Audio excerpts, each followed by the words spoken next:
আসসালামু আলাইকুম রহমতুল্লাহি ওয়া বারাকাতুহু। ক্লাস 12 সমস্ত শিক্ষার্থীদের উদ্দেশ্যে আজকে তোমাদের কিতাবুন নিকাহ বাবুল কাসাম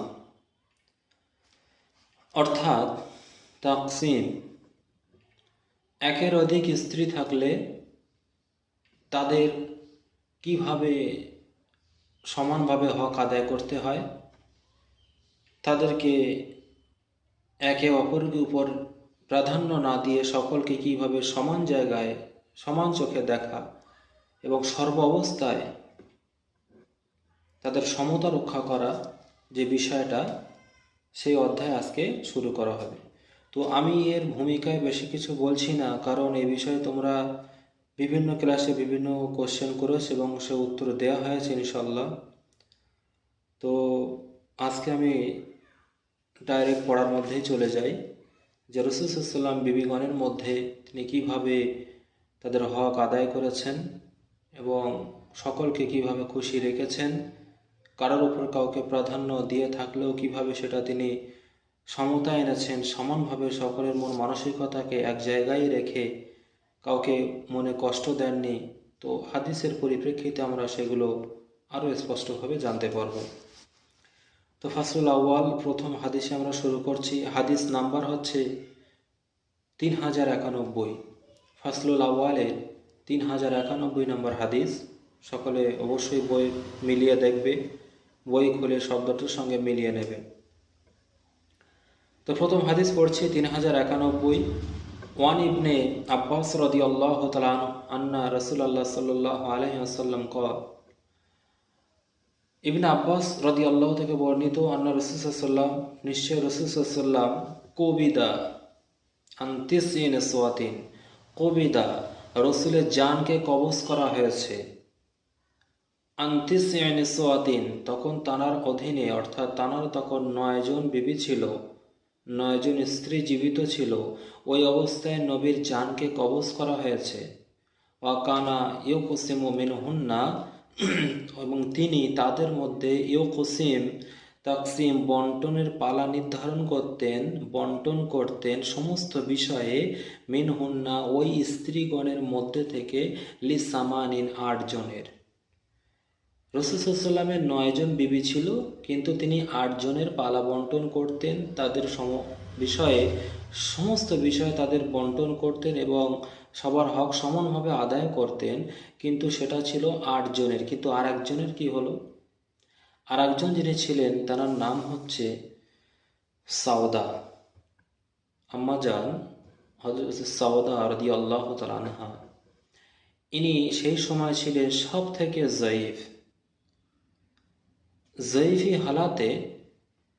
তিনি তার পালা বন্টনটা অন্য কোনো বিবির জন্য তিনি নির্ধারণ করে দিয়েছিলেন। তিনি তার পালাটা রসুলের থেকে আর নির্ধারণ করে নেননি।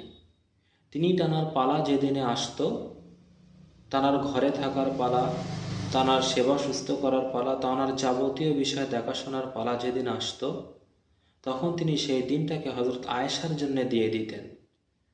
এই জন্যে রাসূল সাল্লাল্লাহু আলাইহি ওয়াসাল্লাম 8 জন বিবির সঙ্গে পালা বন্টন নির্ধারণ করতেন। কিন্তু এই বিবি সাউদা রাদিয়াল্লাহু তাআলা আনহা, ইনি জয়ীফি হালাতের কারণে, জয়ীফ হওয়ার কারণে তিনি তার পালাটাকে নিজেই ত্যাগ করেছিলেন।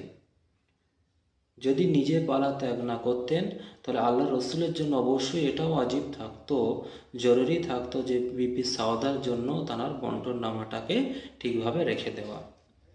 তো আশা করি বিষয়টা বুঝতে পেরেছো। হাদিসটি ইম্পর্টেন্ট আছে, একটু দেখে নেবে যে রাসূল সাল্লাল্লাহু আলাইহি ওয়াসাল্লামের যখন জানকে কবজ করা হলো, তখন তার অধীনে 9 জন স্ত্রী ছিলেন এবং 8 জনের জন্য বন্টন নির্ধারণ ছিল। কারণ বিবি সাউদা ছিলেন জয়ীফাতের কারণে তিনি তার বন্টনটাকে অন্য বিবিদের জন্য নির্ধারণ করে দিতেন। ওই জন্যে তার পালা বন্টন করার আর কোনো প্রশ্ন আসতো না। পরের হাদিস 3092। ওয়ান আয়েশা রাদিয়াল্লাহু তাআলা আনহা আন্না সাওদাতা লাম্মা কাবুরাত ক্বালাত ইয়া রাসূলুল্লাহ ক্বাদ জাআলতু ইয়াওমি মিন কালি আয়েশা ফাকানা রাসূল সাল্লাল্লাহু আলাইহি ওয়াসাল্লাম ইয়াকসিমু লি আয়েশাতা ইয়াওমাইনি ইয়াওমাহা ওয়া ইয়াওমা সাওদা। এই হাদিসটা পূর্বের হাদিসের পরিপূর্ণ ব্যাখ্যা এবং পরিপূর্ণতা।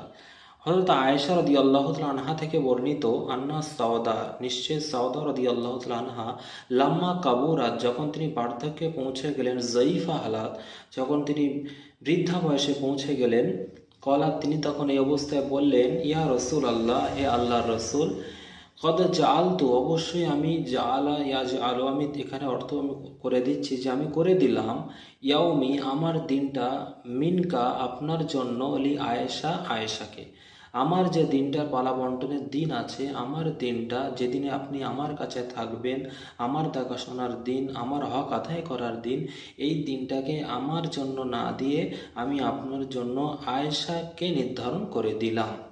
ফাকানা রসুলাম, তখন রসুলাম ইয়াকসিমুলি আয়েশা, আয়েশার জন্য বন্টন করতেন, ইয়মাইনে, 2 দিন, ইয়মাহা, একদিন তার নিজের অর্থাৎ আয়েশার জন্য একদিন, ও ইয়মা সাউদা, আর একদিন আয়েশার ঘরে থাকতেন, আয়েশার আদায় করতেন, সেটা ছিল ইয়মা সাউদা। হযরত সাউদা রাদিয়াল্লাহু তাআলা আনহার যে বন্টন দিন ছিল, সেই দিনটার জন্য একটা দিন পালন করতেন, এবং তার নিজের জন্য যে বন্টন দিন ছিল, সেই দিনটার জন্য একদিন তিনি পালন করতেন। এই জন্য হযরত আয়েশা, ইনি রাসূল সাল্লাল্লাহু আলাইহি ওয়াসাল্লাম থেকে, রাসূল সাল্লাল্লাহু আলাইহি ওয়াসাল্লাম তার ঘরে দুটো, যেহেতু আয়েশার একদিন বন্টন ছিল এবং সাউদার বন্টন আসলো, এখানে অন্য বিবিরা প্রশ্ন করতে পারত,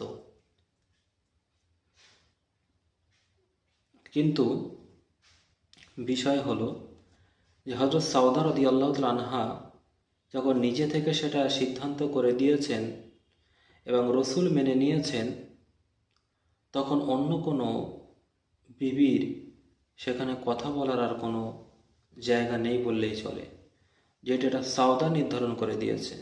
যদি আয়েশা ছাড়া অন্য কাউকে দিত, তাহলে আয়েশা রাদিয়াল্লাহু আনহাও কিছু বলার সেখানে থাকতো না। আর যেহেতু রসুল মেনে নিয়েছে, রসুলের এই সমর্থনই হলো তাদের জন্য জরুরি। যারা বুঝতে পেরেছে যে রসুল যখন মেনে নিয়েছে, এটা আমাদের কথা বলা মানে এটা গুনাহগার হওয়ার সম্ভাবনা, আর কিছু না। তো তোমরা এই হাদিস দুটো ইম্পর্টেন্ট আছে, একটু ভালো করে দেখে নেবে। এরপরে আরেক দুটো হাদিস আমি তোমাদেরকে পড়িয়ে দিচ্ছি।